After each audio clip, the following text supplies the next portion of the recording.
পাশের দেশ ভারত থেকেও পানি আমন্ত্রণ না জানালেও চলে আসছে। হ্যাঁ, তো এগুলো আমরা ভেবেই এখন কিছু পরিকল্পনা নিতে চাচ্ছি, যেন দুরকম, একটা হলো যে মানুষের পাশাপাশি গরু ছাগলেরও যেন একটা শেল্টারের ব্যবস্থা হয়, প্লাস আপনারা দেখবেন যে রিলিফের মধ্যে মানুষের খাদ্য যত আসে, গবাদি পশু খাদ্য তত আসে না, কিছু আসে। এটা তো আমরা দেখিনি, এটা খুব দুঃখজনক যে এতদিন হয়নি, কিন্তু তার মানে না যে আমরা বসে থাকবো। আমরা এটা অবিলম্বে এটাকে কার্যকর করার জন্য ব্যবস্থা নিচ্ছি, এবং যেন এটার মাধ্যমে অন্যান্য দেশের যে এখানে খামারগুলো আছে সেখানে গোখাদ্য সরবরাহ করা যায় সেটা ব্যবস্থা করছে। তো সেটা যদি হয়, আমাদের আসলে জনবলের একটা প্রশ্ন আছে, যে যেহেতু এটা খুব বিশেষায়িত, অনেক মেশিন, অনেক সফিস্টিকেটেড মেশিন আছে, সেগুলো পরিচালনা করার মতো জনবল আমরা আনছি, আইনে ব্যবস্থা। কতদিন লাগতে পারে স্যার? সেটা তো আমি এই মুহূর্তে বলবো না।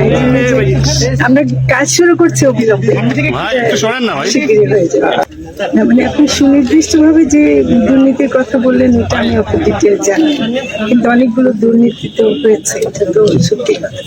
তো আমরা সেগুলো সবই দেখছি, এবং এই সরকারের তো কাজই হলো যে সংস্কার করা, এবং যেগুলো ভুলভাল কাজ হয়েছিল, অনেক শুধু দুর্নীতি এমন না, টাকা পয়সার এমন অনেকগুলো কাজ যেমন হয়নি, হ্যাঁ, শুরু করেছে একদিন হয়ে তারপর ফেলে রেখেছে, এই যে সম্পদ নষ্ট করা।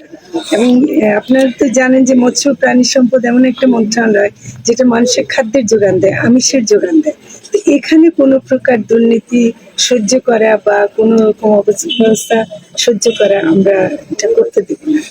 ম্যাডাম, সবশেষে একটা প্রশ্ন, আজকে এত সুন্দর ভবন একটা নির্মাণ করছেন, আপনি জানেন যে আমাদের সিলেট হচ্ছে বন্যা দুর্গত এলাকা, এবং প্রত্যেক বছরই বন্যায় সিলেটের মানুষ হাবুডুবু খায়। তো সিলেটের যে হাঁস, মুরগি, ছাগল, এদেরকে শেল্টার, এদের করে নতুন করে বন্যা থেকে বাঁচতে কোনো শেল্টার হোম তৈরি করার পরিকল্পনা আছে কিনা? আমরা এটা নিয়ে আজকে আলোচনা করছিলাম, কারণ বন্যা এখন ফ্রিকোয়েন্সি বেড়ে গেছে। আগে হয়তো বছরে একটা হতো, এখন 2-3 বার হচ্ছে। ক্লাইমেট চেঞ্জের এটা একটা এফেক্ট আছে।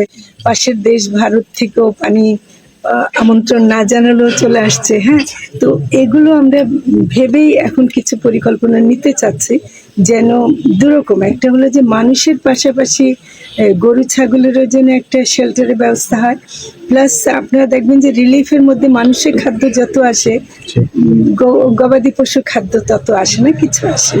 আরও যেটা ওনারা তুলে ধরলেন সেটা হলো মেডিসিন।